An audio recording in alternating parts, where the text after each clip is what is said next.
Brain అనేది మన బాడీలో ఒక చాలా ఇంపార్టెంట్ ఆర్గన్.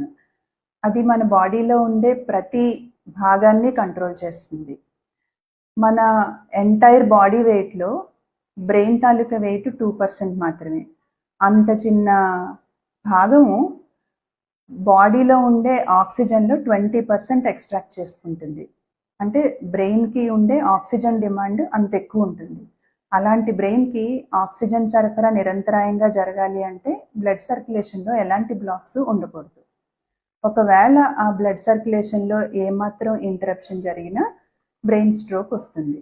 ఎందుకు అంటే రక్త సరఫరాకి అంతరాయం కలిగినప్పుడు ఆక్సిజన్ అందక బ్రెయిన్లో ఆ భాగంలో ఉండే కణాలు చనిపోయి ఆ భాగం కంట్రోల్ చేసే శరీర భాగం పనిచేయదన్నమాట. ఈ స్ట్రోక్లో 2 రకాలు ఉంటాయి.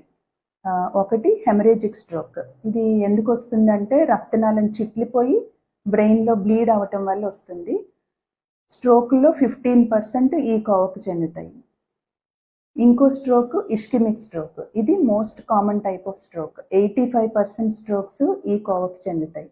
ఇందులో ఏం జరుగుతుందంటే ఆ రక్తనాళంలో బ్లడ్ క్లాట్ అయిపోయి ఆ రక్తనాళం సరఫరా చేసే ఏరియాకి ఆక్సిజన్ అందక అది చచ్చుబడిపోతుంది.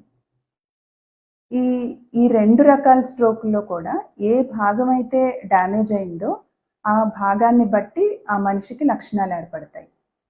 ఇప్పుడు ఈ స్ట్రోక్ అనేది మాటకి సంబంధించిన ఏరియాలో వస్తే మాట తడబాటు వస్తుంది, స్పీచ్ కోల్పోవటం కూడా జరుగుతుంది.